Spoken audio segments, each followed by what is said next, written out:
मैं उमेश कुमार स्वागत करता हूं आपका फिर से अपने चैनल एच के नॉलेज एंड मोर पर। मैं एक बहुत ही महत्वपूर्ण टॉपिक के बारे में फिर से डिस्कस करने चाह रहा हूं। मानव कल्याण में सूक्ष्मजीव के अंतर्गत ही ये नेक्स्ट टॉपिक होगा, माइक्रोब्स इज बायोपेस्टिसाइड्स के रूप में। और यहाँ पर मैं आपको बताऊंगा biological control by sterilisation technique ये क्या होता है। ठीक है, माइक्रोब्स एज बायोपेस्टिसाइड्स का मतलब होता है सूक्ष्मजीव जैव पूरकनाशी के रूप में हम लोग उपयोग कर सकते हैं। ये सुनने में थोड़ा अटपटा लगता है, लेकिन याद रखिए जितने भी प्रकार के फार्मर्स हैं अभी काफ़ी सजग हुए हैं। याद रखिए सारे फार्मर्स को ये पता है कि अगर किसी भी प्रकार के प्लांट डिसीज़ को अगर कंट्रोल करना है तो सबसे अच्छी विधि यही है कि बायो फर्टिलाइज़र का उपयोग करें। बायो फर्टिलाइज़र का उपयोग करें पहला। दूसरा, ऐसे रोगों के निदान के लिए जो रोग कारक है तो जो पैथोजेंस है उसको नष्ट करने के लिए ऑर्गेनिक किस्म के एनिमल्स का उपयोग करें, या बायो फर्टिलाइज़र के रूप में जैसे हमने बायो फर्टिलाइज़र में माइक्रोब्स को यूज़ करते हैं, ठीक वैसे ही बायोपेस्टिसाइड्स के रूप में भी कुछ ऐसे सूक्ष्मजीवों का प्रयोग करें जो दूसरे हानिकारक सूक्ष्मजीवों के लिए हानिकारक हो। उनका उत्पादन, उनकी बढ़ोतरी होना ज़रूरी है, ऐसा फार्मर सब मान गए हैं और जानते भी हैं। ठीक है, आपको ये पता होना चाहिए कि इन एग्रीकल्चर आपको पता है कि फौना और फ्लोरा, फौना शब्द जो प्रयोग किया जाता है प्राणी जात के लिए, प्राणी जगत के लिए, और फ्लोरा का प्रयोग करते हैं हम लोग प्लांट एनिमल्स के लिए, मतलब प्लांट किंगडम के लिए करते हैं हम लोग। ठीक है, जो ऑर्गेनिक फार्मर होते हैं उनके एक दृष्टिकोण में ये कहा जाता है कि जितने भी प्रकार के एनिमल्स है वो सारे एनिमल्स किसी न किसी दूसरे के लिए पेस्टिसाइड्स के समान काम करता है। ठीक है, उनके बिना आप रोग से नहीं बच सकते, ऐसा ये मान गए हैं। ठीक है, तो पादप रोग, प्लांट डिसीज और पेस्टिसाइड्स के कंट्रोल के लिए कई प्रकार के बायो साइंटिफिक मेथड का प्रयोग ही बायो पेस्टिसाइड या बायोलॉजिकल कंट्रोल, बायो पेस्टिसाइड के यूज़ है और बायोलॉजिकल कंट्रोल कहलाता है। इसके माध्यम से आप विभिन्न प्रकार के जो केमिकल उपयोग करते थे, तरह तरह के इंसेक्टिसाइड और पेस्टिसाइड उपयोग करते थे, ठीक है, उसके बढ़ते हुए दुष्प्रभाव को रोका जा सकता है, ऐसा ये माने हैं। ठीक है, वीडियो मैं शुरू करूँ इससे पहले मैं रिक्वेस्ट करूँगा आपसे, सजेस्ट करूँगा आपको कि वीडियो अगर अच्छा लगता है तो प्लीज़ वीडियो को लाइक करें, शेयर करें, कमेंट करें, और पहली बार आए तो प्लीज़ चैनल को सब्सक्राइब करें। आगे वीडियो शुरू करते हैं। माइक्रोब्स बायोपेस्टिसाइड के रूप में biological control by sterilisation technique, ये मैं बताने जा रहा हूँ आपको। पीड़क और रोगों का जैव नियंत्रण कैसे कर सकते हैं आप लोग। मैंने अभी शुरुआत में बताया है कि ऐसे जीव जिनका उपयोग हम अनैच्छिक या हानिकारक हार्मफुल कीटों को नष्ट करने में कर सकते हैं, हम लोग उसको जैव पीड़कनाशी या बायोपेस्टिसाइड्स कहते हैं। इनको हम दो समूह में बांटते हैं। ठीक है, दो समूह क्या क्या है देखिए, ये होता है एक बायो हर्बिसाइड्स। देखिए, बायो हर्बिसाइड्स मतलब जैव शाकनाशी बोलते हैं इसको। जैव शाकनाशी का मतलब होता है जितने भी प्रकार के विड्स होते हैं, अर्थात खरपतवार होते, सॉरी रेड पेन, और जितने भी प्रकार के विड्स होते हैं, खरपतवार होते हैं, इनको नष्ट करने में बायो हर्बिसाइड्स का उपयोग किया जाता है। इस श्रेणी में कई ऐसे कीट आते हैं जिसको जो सिलेक्शन प्रोसेस के द्वारा एक स्पेसिफिक जाति के स्पेसिफिक प्रकार के हर्बस को या फिर शाक को खाने का काम करते हैं। ठीक है, in India and then Australia cactus को रोकने के लिए, किसको रोकने के लिए, कैक्टस को रोकने के लिए, कैक्टस को रोकने के लिए, ये एक प्रकार का विड्स है, खरपतवार है, याद रखिए। इसको रोकने के लिए एक बहुत ही प्रभावी एनिमल्स एक कीट का प्रयोग किया जाता है, और ये कीट आता है कैक्टोब्लास्टिक कैक्टोरम। ठीक है, इस कीट का, इस इंसेक्ट का प्रयोग किया जाता है। ये कीट ओपोन्शिया जाति की नागफनी को ही खाता है। ओपोन्शिया एक स्पीसीज होता है कैक्टस की, उसी को ही ये डैमेज करता है, उसी को ही खाने का काम करता है। ठीक है, इसी प्रकार आप देख सकते हैं जैसे लेमन वगैरह के जो बगीचे होते हैं वहाँ पर जो उगने वाले जो मिल्क वीड होते हैं, दुब घास बोलते हैं, जैसे एक दूसरा मिल्क वीड, दुब घास बोलते हैं जिसको हम लोग, मिल्क वीड है दुब घास। ठीक है, दुब घास आपने देखे होंगे आपके घरों में, बाड़ी वगैरह में आपको ज़्यादा बहुतायत में दिखाई देगा। ठीक है, इसको नष्ट करने के लिए एक विशेष प्रकार के एनिमल्स को प्रयोग करते हैं, फाइटोप्थोरा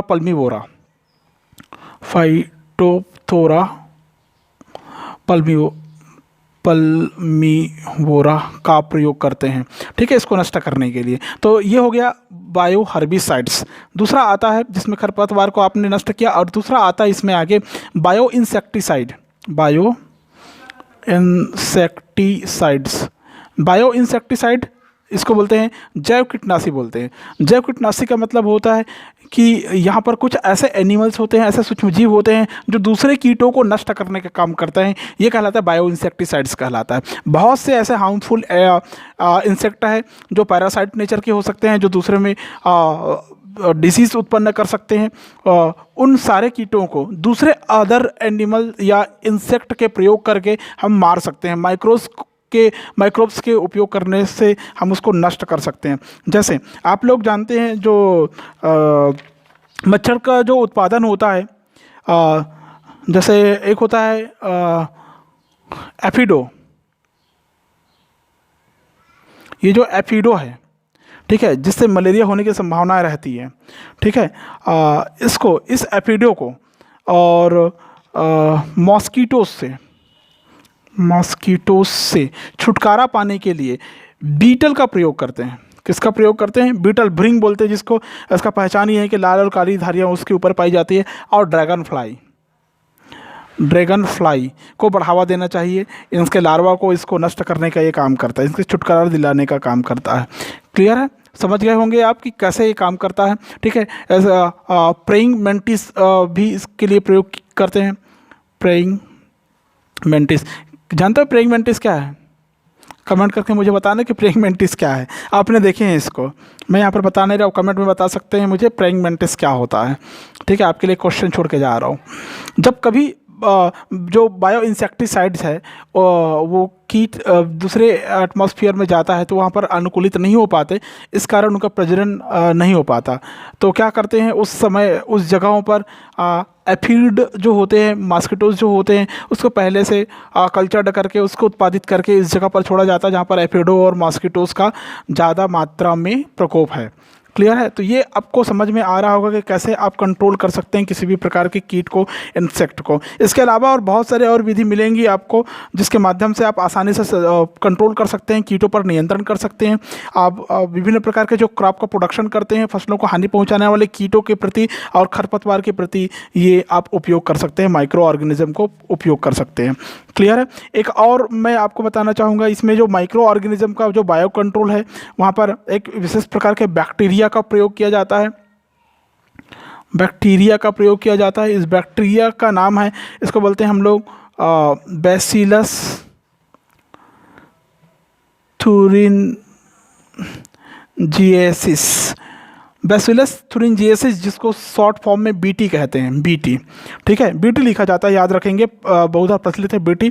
इसका प्रयोग करते हैं बटरफ्लाई कैटरपिलर के नियंत्रण के लिए। किसका नियंत्रण किया जाता है, कंट्रोल किसका किया जाता है इसके माध्यम से? बटरफ्लाई कैटरपिलर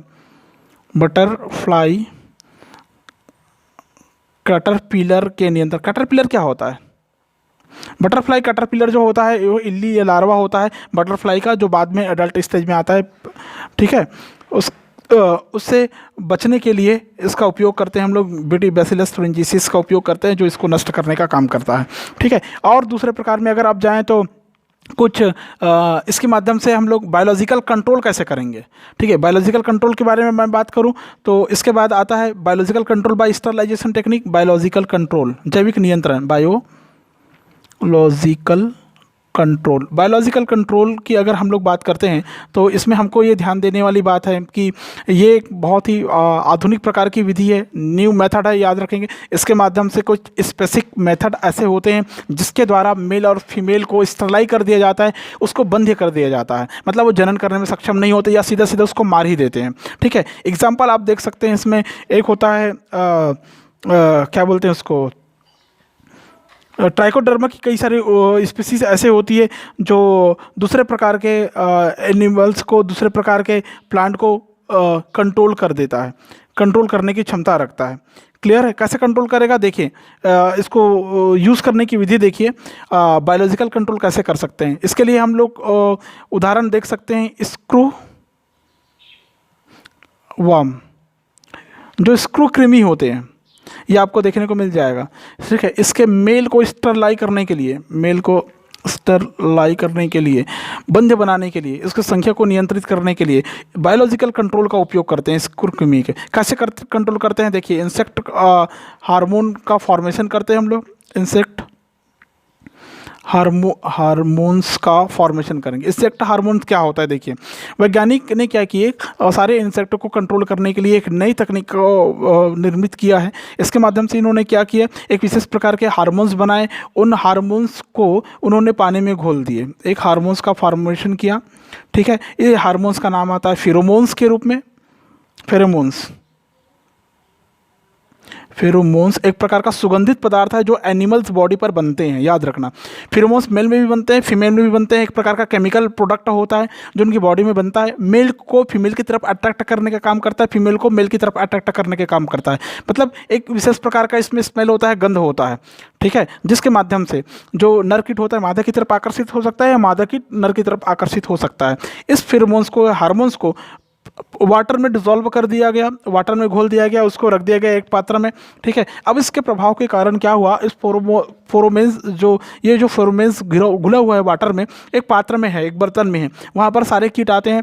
नर कीट को लगता है कि वहाँ पर मादा कीट है, क्योंकि फेरोमेन्स जो रखा गया है, हार्मोन्स जो रखा गया है, वो मादा कीट के ऑर्गन से स्रावित होता है।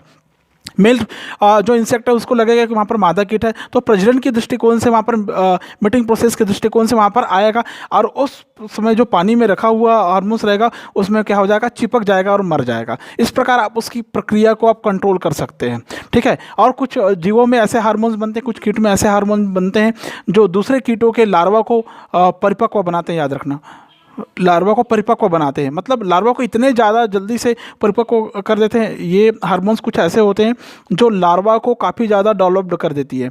क्या कर देती है, काफ़ी ज़्यादा विकसित कर देती है। इतना ज़्यादा विकसित कर देती है, ये बहुत जल्दी एडल्ट कंडीशन में पहुंच जाती है, विकसित हो जाती है, वयस्क हो जाती है। वयस्क हो जाती है मतलब ये रिप्रोडक्शन की प्रक्रिया जो होती है जल्दी बढ़ने के कारण ये कंप्लीट नहीं कर पाती, जल्दी तेज़ी से ग्रो करने के कारण रिप्रोडक्शन की प्रक्रिया इसमें कंप्लीट नहीं हो पाती।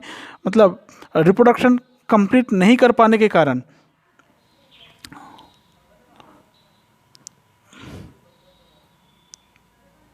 रिप्रोडक्शन प्रक्रिया को रोक देता है। रोकने के कारण क्या होता है, इनहिबिट करने के कारण क्या होता है, जो इंसेक्ट का जो बढ़ोतरी होना है वो कंट्रोल हो जाता है। ठीक है, ये हो गया बायोलॉजिकल कंट्रोल, समझ में आए। इस हार्मोन को जुवेनाइल हार्मोन्स कहते हैं, जिसके माध्यम से ये प्रक्रिया किया जाता है। इस हार्मोन का नाम क्या है, जुवेनाइल हार्मोन। एग्रीकल्चर वाले लोग इसको पढ़ते हैं, आप भी पढ़ लीजिए, ये बहुत कॉमन सी चीज़ है। जुवेनाइल हार्मोन के द्वारा ये सारी चीज़ें कंप्लीट की जाती है। इस बायोलॉजिकल कंट्रोल किया जाता है एनिमल्स पर, दूसरे एनिमल पर।